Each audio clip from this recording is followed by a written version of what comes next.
Hello guys, today we will discuss about Flexbox layout in CSS. So Flexbox होता क्या है? Flexbox is a one dimensional layout system.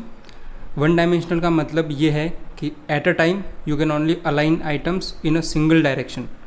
वो direction आपकी रो हो सकती है मीनिंग हॉरिजॉन्टल या कॉलम हो सकती है meaning vertical. So we will understand things better by writing code. मैंने एक प्रोजेक्ट बनाया है जिसमें एक HTML फाइल है और एक CSS फाइल है. ओके, यहाँ पे मैंने एक डिव बनाया है जिसके पास क्लास है कंटेनर एंड इस डिव के अंदर कुछ और एलिमेंट्स है.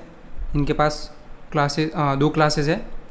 फर्स्ट क्लास है आइटम जो कि सारे आइटम्स को ग्रुप करेंगी and we have individual classes also item 1 item 2 so that we can style them individually. Okay, so in elements पे बहुत बेसिक CSS अप्लाइड है like width, height and border so that we can see them on the browser. So this is how it looks on the browser. अब हम हमारे container पे display flex property लगाएंगे and जैसे ही आपने container पे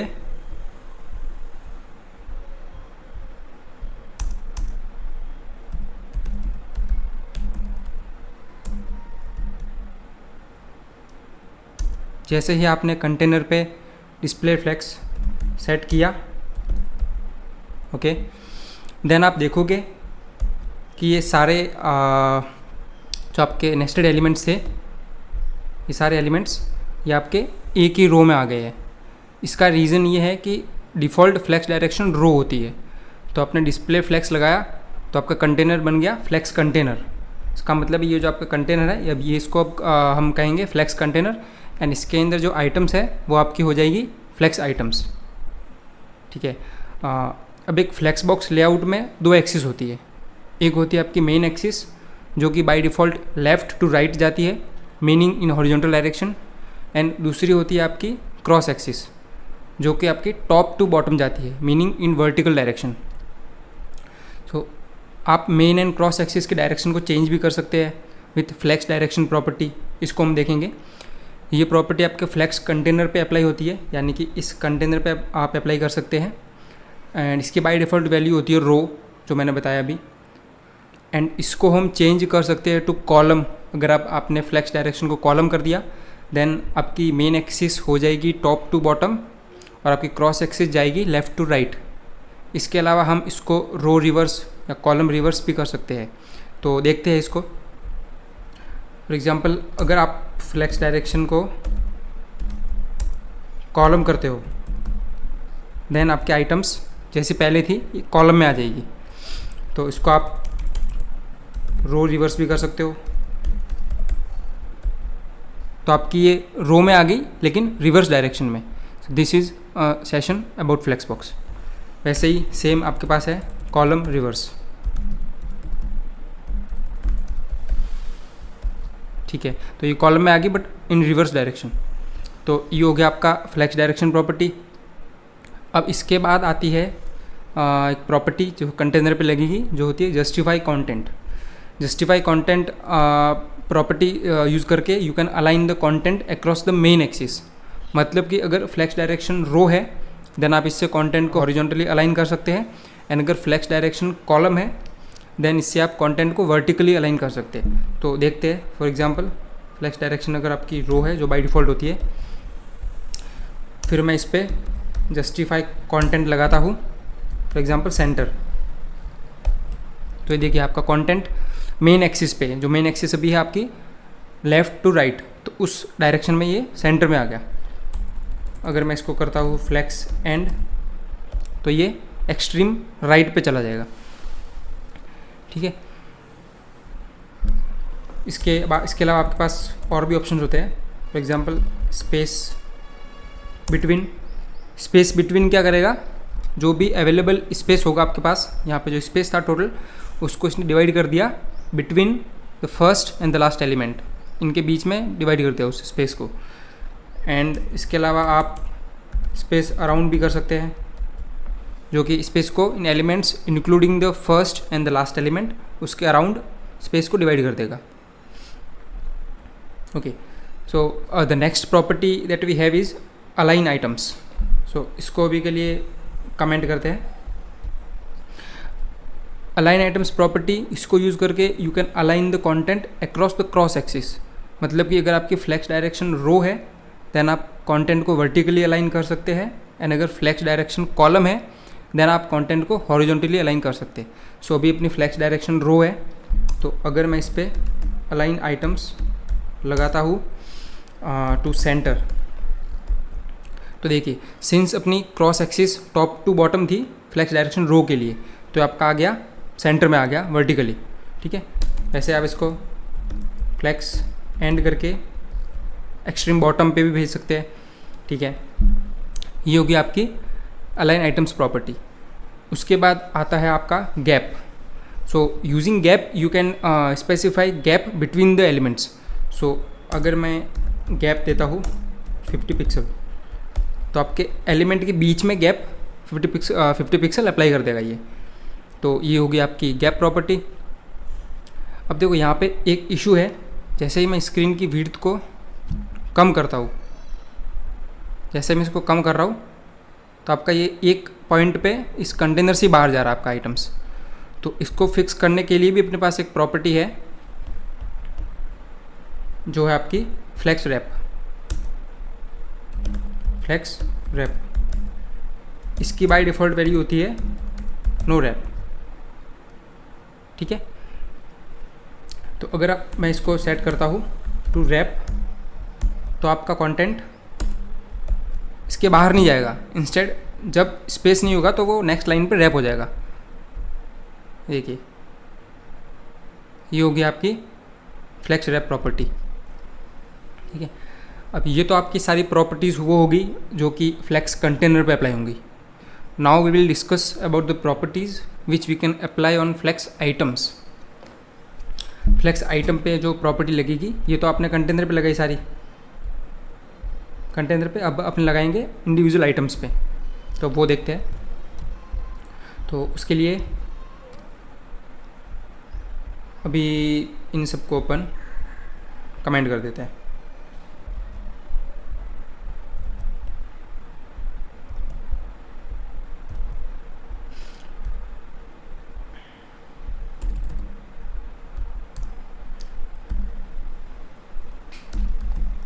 ठीक है, तो अभी आप पहली प्रॉपर्टी जो आइटम्स पे लगती है वो होती है अलाइन सेल्फ। सपोज़ जैसे कि इस एग्जांपल में देखेंगे तो यू कैन सी दैट अभी सारी जो आइटम्स है वो टॉप है, बिल्कुल टॉप लेफ्ट कॉर्नर पे है। ठीक है, मैं अलाइन आइटम्स करके वो कर देता हूँ फ्लेक्स एंड पे, यानी कि बिल्कुल नीचे।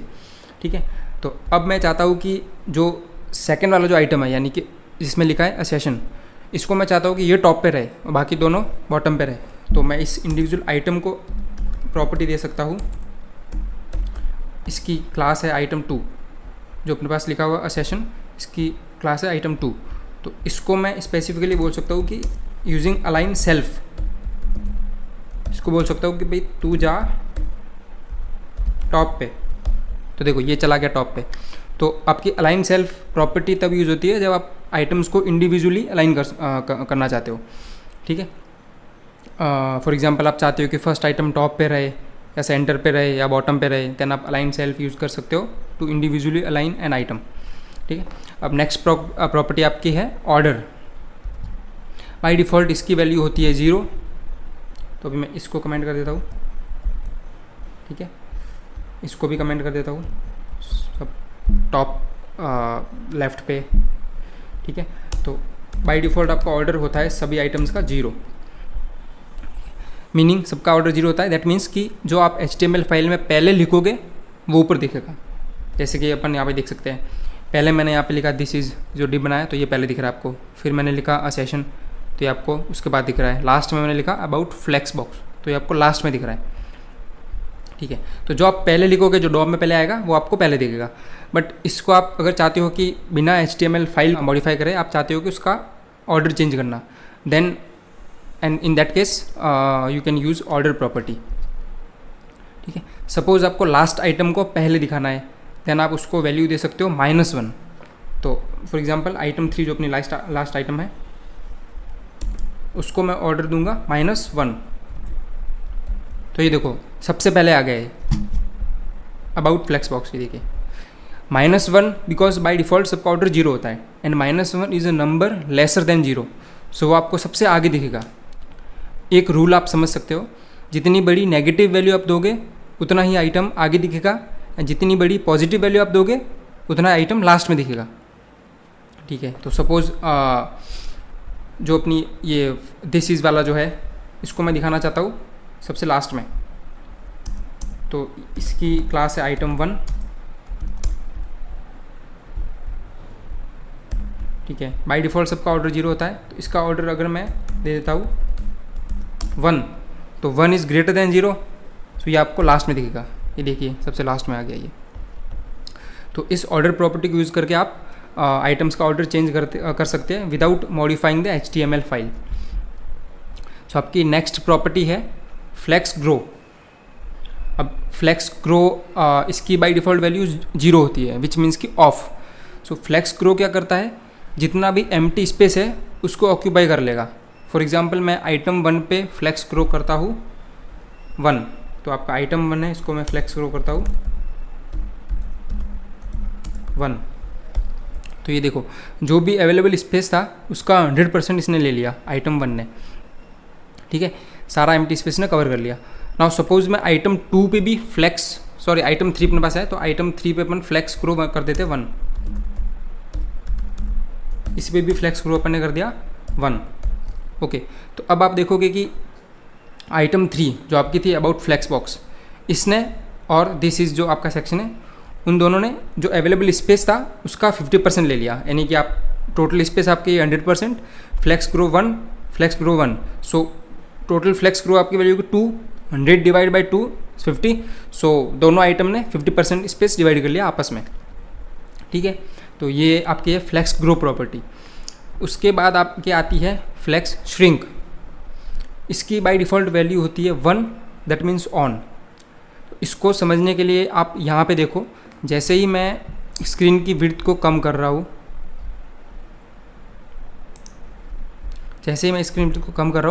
तो आप देखोगे कि जो ये टेक्स्ट है ये नेक्स्ट लाइन में रैप हो रहा है। जैसे कि अबाउट फ्लेक्स बॉक्स के अबाउट के बाद जो फ्लेक्स बॉक्स लिखा हुआ है वो नीचे आ रहा है अगर विड्थ कम है तो, सेशन में जो सेशन है वो नीचे आ रहा है।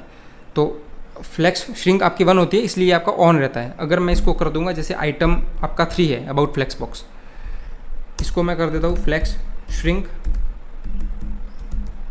0 का मतलब है कि आपने इसको डिसेबल कर दिया। इसको मैं करता हूँ सेव। तो अब आप देखोगे कि ये नेक्स्ट लाइन में नहीं आएगा। देखो इससे बाहर चला गया बट ये नेक्स्ट लाइन में नहीं आया फ्लेक्स बॉक्स। तो ये आपको फ्लेक्स श्रिंक आपका क्या करता है कि आइटम्स को श्रिंक करता है एज मच एज पॉसिबल। तो अगर आप इसको 0 कर दोगे तो ये आइटम्स को श्रिंक नहीं होने देगा। ठीक है, तो ये आपकी होगी फ्लेक्स श्रिंक। इसके बाद आती है फ्लेक्स बेसिस। फ्लेक्स बेसिस की डिफ़ॉल्ट वैल्यू होती है ऑटो। फ्लेक्स बेसिस को आप रिलेट कर सकते हो विड्थ से। सो फ्लेक्स बेसिस से मैं आइटम की विड्थ मैनिपुलेट कर सकता हूँ। फॉर एग्जांपल आइटम 1 में फ्लेक्स बेसिस देता हूँ मैं 200 पिक्सल। सो आइटम 1 को मैं देता हूँ, इनको कमेंट कर लेते हैं अभी के लिए सबको।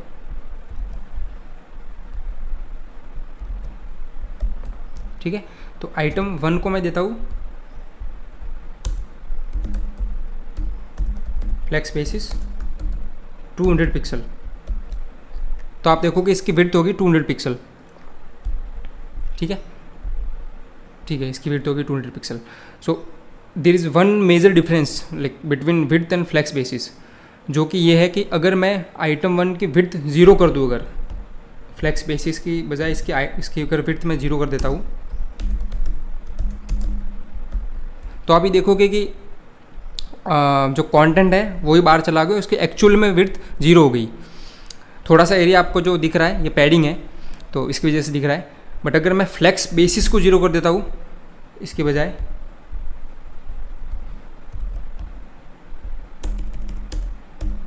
फ्लेक्स बेसिस को मैंने 0 कर दिया अगर, तो भी आप देखोगे कि इसकी विड्थ उतनी कम होगी जितना कंटेंट है, बट उससे ज़्यादा नहीं होगी। सो फ्लेक्स बॉक्स इंश्योर करता है कि ऐसा नहीं हो। And the last property we have is flex. So flex is nothing but it is a short hand for flex grow, flex shrink and flex basis. So आप तीनों को इंडिविजुअल लिखने के बजाय एक साथ में लिख सकते हैं यूजिंग फ्लेक्स. फॉर एग्जाम्पल अगर मैं आइटम 1 पे देता हूँ फ्लेक्स 1 1 और ऑटो, तो ये आपका हो गया. जो ये वैल्यू जो है आपकी फर्स्ट पहले वाली वो है आपकी फ्लेक्स ग्रो, एंड जो सेकंड वैल्यू है वो आपकी फ्लेक्स श्रिंक, एंड जो थर्ड वैल्यू है वो आपकी फ्लेक्स बेसिस. तो ये 3 वैल्यूज़ होगी आपकी. तो तीनों को इंडिविजुअली लिखने के बजाय आप ऐसे भी लिख सकते हो. एंड अगर आप इन लास्ट दोनों को ओमिट कर देते हो तो आपका जो फर्स्ट है फ्लेक्स 1 वो आपका होगा फ्लेक्स ग्रो 1. ये देखिए, ठीक है. तो ये आपकी सारी प्रॉपर्टीज़ है on the items, flex items basically. So that's it regarding this video about CSS Flexbox. I hope to see you in next video.